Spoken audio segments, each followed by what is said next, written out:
تو ہم ایسا نہ کریں۔ اگر کوئی انسان ایسا کرتا ہے کہ کچھ چیزیں اسلام کی فالو کر رہا ہے، باقی دنیا کی چیزوں کو فالو کر رہا ہے، بھلے ہی وہ دنیا کی چیزیں اسلام کے اندر غلط بتائی گئی ہیں، تو اس سے کیا ہوگا؟ اس سے ہمیں بہت ہی ذلت کی زندگی اس دنیا میں ملے گی اور آخرت میں بھی ہمارے لیے پریشانی ہے۔ تو جب ہم اسلام کو فالو کریں تو اگر ہم دھیرے دھیرے اسلام کو فالو کرنے کی کوشش کر رہے ہیں تو ہمارا یہ ٹارگٹ ہو کہ ہمیں مکمل ٹیچنگز کو فالو کرنے کی کوشش کرتے رہنا ہے۔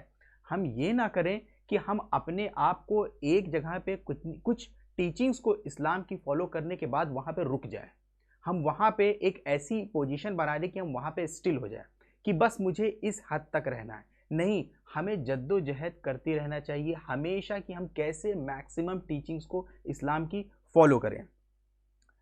پھر اس کے بعد آیت نمبر 209 آتی ہے، فَإِن زَلَلْتُم مِّن بَعْدِ مَا جَاءَتْكُمُ الْبَيِّنَاتُ فَاعْلَمُوا أَنَّ اللَّهَ عَزِيزٌ حَكِيمٌ۔ پھر جو روشن اور اسپشٹ دلیلیں تمہارے پاس آ چکی ہیں، اگر تم ان کے بعد بھی صحیح راستے سے پھسل گئے تو یاد رکھو کہ اللہ اقتدار یعنی اختیار میں، کنٹرول میں بھی پرفیکٹ ہے، اقتدار اور حکومت میں بھی کامل ہے اور حکمت میں بھی کامل ہے۔ اب یہاں پہ اسکالرز لکھتے ہیں کہ یہاں پہ اللہ نے اپنی دو صفت بتائے ہیں، دو ایٹریبیوٹس بتائے ہیں۔ کیا کیا؟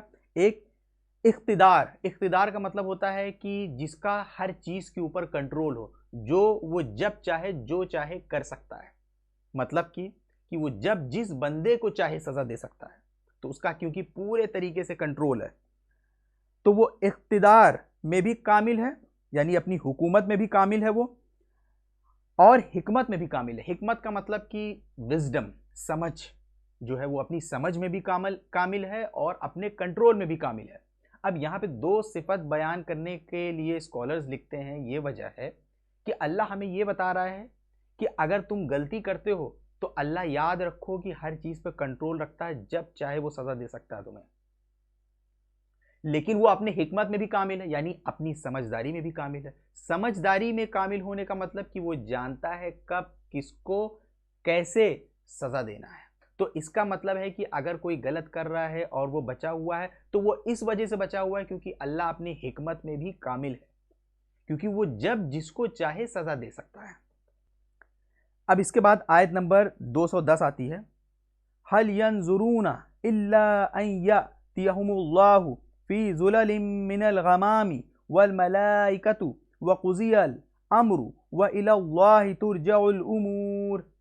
یہ لوگ یعنی یہ لوگ میں کافر لوگ، یہ کافر لوگ ایمان لانے کے لیے اس کے سوا کس بات کا انتظار کر رہے ہیں کہ اللہ خود بادل کے سائبانوں میں ان کے سامنے موجود ہو اور فرشتے بھی اس کے ساتھ ہوں اور سارا معاملہ ابھی چکا دیا جائے، حالانکہ آخر کار سارے معاملات اللہ ہی کی طرف تو لوٹ کر رہیں گے۔ دیکھیے، بہت سے کافر لوگ اور خاص کر کے جو مدینہ کے جو یہودی تھے، جو جیوز تھے، وہ اکثر اس طرح کے کوشچن پوچھا کرتے تھے کہ اللہ ہم سے ڈائریکٹ خطاب کر کے ہم سے یہ کیوں نہیں کہہ دیتا ہے کہ ہم ایمان لے آئیں؟ آپ جانتے ہوں گے جب ہم لوگ سورہ بقرہ پڑھ رہے تھے تو ہم لوگوں نے یہ پڑھا تھا کہ موسیٰ علیہ السلام سے یہ لوگ کس کس طریقے کے لیے فرمائش کرتے تھے، اور اللہ نے ان کی بہت ساری فرمائش کو پورا بھی کیا۔ جیسے ہم لوگوں نے پڑھا تھا کہ موسیٰ علیہ السلام سے اللہ سبحانہ وتعالیٰ خطاب کرتے تھے تو انہوں نے کہا کہ ہمارے لیے کوئی عمل کرنے کے لیے کوئی چیز لے کے آؤ، تو موسیٰ علیہ السلام ان کے پاس کتاب لے کے آئے، پھر کہنے لگے کہ ہم کیسے مان لیں کہ اللہ نے دیا ہے، ہمیں چل کے پوچھواؤ۔ پھر گئے، ان لوگوں نے پوچھا، پھر کہنے لگے کہ ہم کیسے مان لیں کہ اللہ کی آواز ہے، ہمیں اللہ کو دکھاؤ۔ اتنا حد تک ان لوگوں نے چیزوں کو ڈیمانڈ کیا، لیکن اس کے بعد بھی یہ لوگ گمراہ ہو گئے۔ ہم لوگوں نے پڑھا تھا کہ کس طریقے سے ان لوگوں نے بچڑے کو بنا کے اس کی پوجا شروع کر دی تھی، کس طریقے سے انہوں نے آئیڈل ورشپ شروع کر دی تھی۔ اسی طریقے کے مطالبے جو ہے جب محمد صلی اللہ علیہ وسلم مدینہ میں تھے تو یہ یہودی جو ہے اس طرح کے کوشچن پوچھا کرتے تھے کہ اللہ ہم سے ڈائریکٹ خطاب کر کے یہ ایسا کیوں نہیں کہہ دیتا ہے۔ اسی چیز کو اللہ سبحانہ وتعالیٰ یہاں پہ جواب دے رہا ہے۔ دیکھیے، اب ہم لوگ اگر اس چیز کو سمجھنے کی کوشش کریں، کسی کے ذہن میں اس طرح کا سوال آ سکتا ہے کہ اللہ ہم سے ڈائریکٹ خطاب کیوں نہیں کہتا ہے، کیوں بادلوں کو ہٹا کے ہم سے کیوں خطاب نہیں کر لیتا ہے، سارا سوال ہی ختم ہو جائے گا۔ دیکھیے، اللہ تعالیٰ نے ہمیں اس زندگی میں اگر آپ غور کریں تو ہمیں اچھا اور برا سمجھنے کی صلاحیت دی ہوئی ہے اور ہمیں چھوڑ دیا ہے۔ اور ہمارے پاس اس دنیا میں کئی وے آف لائف، کئی طریقے کی ٹیچنگز ہمارے پاس موجود ہے۔ اب ہمارے کانشیس مائنڈ کے لیے، ہمارے ذہن کے لیے اللہ نے ہمیں یہ چھوڑ دیا ہے کہ ہم ان میں کون سا راستہ چنتے ہیں۔ اگر جو دھرم ہے وہ صرف دھرم نہیں ہے، یاد رکھیے گا، اگر ہم کہیں کہ کوئی کرسچینٹی دھرم کے بارے میں بات کر رہے ہیں تو وہ دھرم نہیں رہتا ہے، وہ پورا وے آف لائف بن جاتا ہے۔ تو اس لیے اگر آپ دیکھیں گے کرسچینٹی، جو کرسچنز ہیں، جو جیوز ہیں، جو مسلمز ہیں، جو ہندوز ہیں، آپ دیکھیں گے ان کا اپنا وے آف لائف ہے۔ تو جیسے ہی انسان کسی ریلیجن کو فالو کرتا ہے اس کا پورا وے آف لائف ایفیکٹ میں آتا ہے۔ تو اسی طریقے سے تمام ایتھزم کی لائن ہے، ہندوازم ہے، جیوازم ہے، جوڈائزم ہے، کرسچینٹی، اسلام، سارے آپ کے پاس وے آف لائف کھلے ہوئے ہیں۔ اب ان میں سے آپ اپنے ذہن کا استعمال کر کے کون سا راستہ چنتے ہو، یہ اللہ نے آپ کے اوپر چھوڑ دیا ہے، آپ کے اور ہمارے اوپر چھوڑ دیا ہے۔ اور اس کا سب سے بیسک چیز ہے وہ یہ ہے کہ غیب کے اوپر ایمان لانا۔ اب اگر غیب نہ ہو، مطلب کہ ان سین چیزیں نہ ہوں، آپ امیجن کریے کہ کیا کوئی انسان اگر اس کے سامنے پولیس والا کھڑا ہوا ہے، کیا اس کے سامنے وہ چوری کرے گا؟ اگر اللہ ہم سے ڈائریکٹ خطاب کر لے گا تو جو ہمارے بیچ میں جو برے لوگ ہوں گے کیا وہ غلط کام کریں گے؟ جو برے ہوں گے وہ سب سے زیادہ سدھرے ہوئے رہیں گے۔ کیوں؟ کیونکہ وہ سامنے دیکھ رہے ہیں چیزوں کو۔ ہو سکتا ہے کہ وہ اندر سے درست نہ ہو، اندر سے وہ درست ہیں کہ نہیں یہ تب پتہ چلے گا جب ان کے لیے یہ چیز تھوڑی سی ایمبیگوس ہو، جب وہ ایک سے زیادہ خیالات کو کریٹ کر سکتے ہوں اپنے دماغ سے۔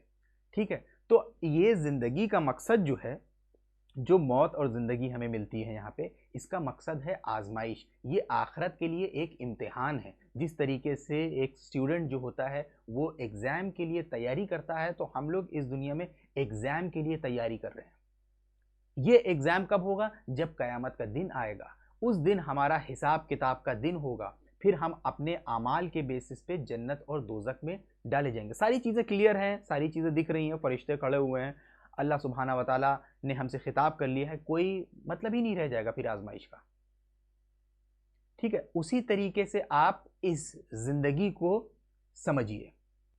اب اس کے بعد آیت نمبر 211 آتی ہے، سل بنی اسرائیل کم آتیناہم من آیات بینۃ ومن یبدل نعمت اللہ من بعد ما جاءتہ فإن اللہ شدید العقاب۔ بنی اسرائیل سے پوچھو ہم نے ان کو کتنی ساری کھلی نشانیاں دی تھی، اور جس شخص کے پاس اللہ کی نعمت آ چکی ہو پھر وہ اس کو بدل ڈالے تو اسے یاد رکھنا چاہیے کہ اللہ کا عذاب بڑا سخت ہے۔ زُيِّنَ لِلَّذِينَ كَفَرُوا الْحَيَاةُ الدُّنْيَا وَيَسْخَرُونَ مِنَ الَّذِينَ آمَنُوا وَالَّذِينَ اتَّقَوْا فَوْقَهُمْ يَوْمَ الْقِيَامَةِ وَاللَّهُ يَرْزُقُ مَن يَشَاءُ بِغَيْرِ حساب۔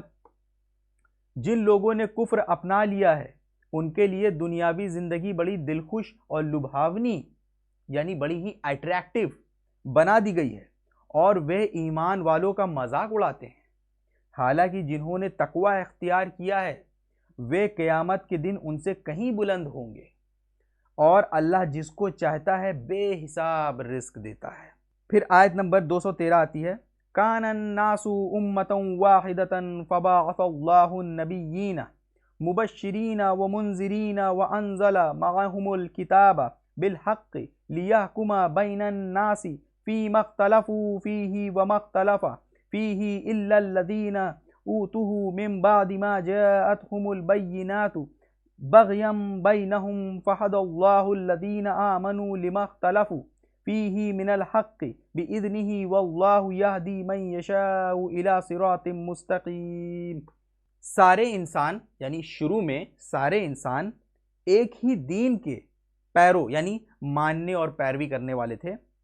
پھر جب ان میں مت بھید اور وواد ہوا، پھر ان کے بیچ میں آپسی کانفلکٹ وواد شروع ہوا، اللہ نے نبی بھیجے، پھر اس کے بعد اللہ نے اپنے نبیوں کو بھیجا، حق والوں کو خوشخبری سناتے اور باطل والوں کو ڈراتے، یعنی جو صحیح راہ پہ تھے ان کو خوشخبری دیتے تھے، جو باطل جو غلط راہ پہ تھے ان کو ڈراتے۔ اور ان کے ساتھ حق پر آدھارت کتاب نازل کری، اور اس کے ساتھ ساتھ اللہ نے اپنی کتاب نازل کری گائیڈنس کے لیے، تاکہ وہ لوگوں کے بیچ ان باتوں کا فیصلہ کرے جن میں ان کا اختلاف وواد تھا۔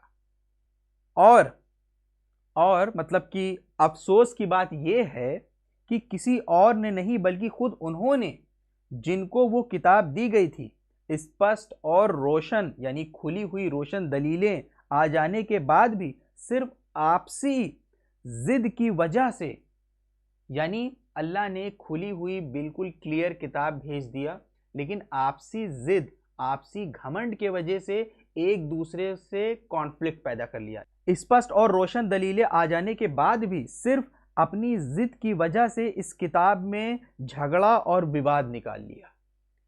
پھر جو لوگ ایمان لائے، اللہ نے انہیں اپنے حکم سے صحیح راستے تک پہنچایا، اور اللہ جسے چاہتا ہے صحیح راہ تک پہنچا دیتا ہے۔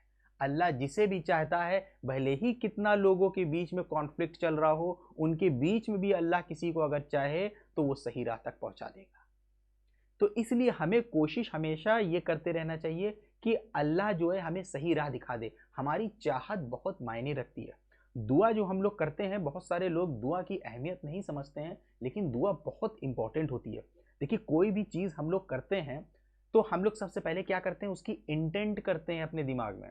ہم لوگ لاء کے اندر یہ چیز پڑھتے ہیں کہ جب کوئی انسان کسی کام کو کرتا ہے، کوئی آفینس کرتا ہے، کوئی اپرادھ کرتا ہے، تو اس کے لیے اس کی کئی سٹیجز ہوتی ہیں کہ وہ انٹینٹ کرتا ہے، پریپریشن کرتا ہے، اٹیمپٹ کرتا ہے، اس کے بعد اکمپلشمنٹ ہوتا ہے اس کا۔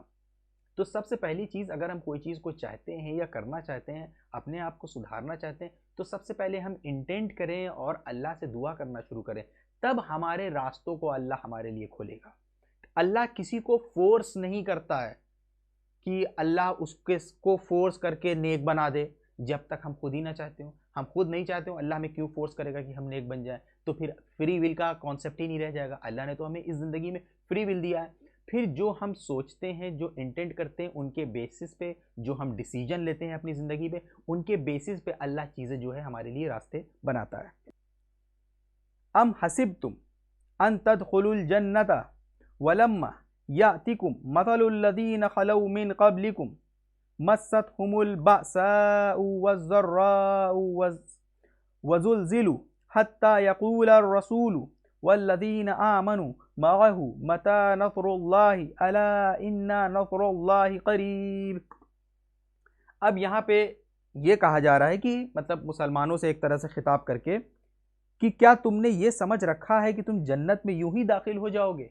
مطلب مسلمانوں کو، یا جو لوگ ایمان لے کے آ گئے ہیں یا جو دین کی راہ پر چل رہے ہیں، ان کو یہ لگتا ہے کہ تم جنت میں یوں ہی داخل ہو جاؤ گے کہ جسٹ بیکاز کہ تم نماز پڑھنے لگے، روزے رکھنے لگ گئے، ایمان والے بن گئے، تو تمہیں لگتا ہے صرف اب تم جنت میں چلے جاؤ گے۔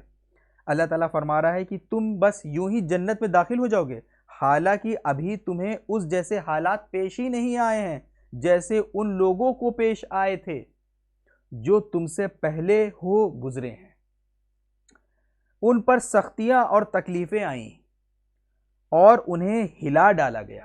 ابھی ہم لوگ آگے چل کے کچھ ایسی آیتیں پڑھیں گے جس کے اندر ہم لوگ دیکھیں گے کہ کس کس طریقے سے اللہ نے اپنے نبیوں کو اور نبیوں کے جو فالوورز تھے، اللہ نے ان کی کتنی سخت ترین آزمائشیں لیا ہے۔ انہیں ہلا ڈالا گیا، یہاں تک کہ رسول اور ان کے ایمان والے ساتھی بول اٹھے کہ اللہ کی مدد کب آئے گی؟ یاد رکھو، اللہ کی مدد نزدیک ہے۔ آج کی ویڈیو میں بس اتنا ہی۔ صدق اللہ العظیم، وآخر دعوانا الحمدللہ رب العالمین۔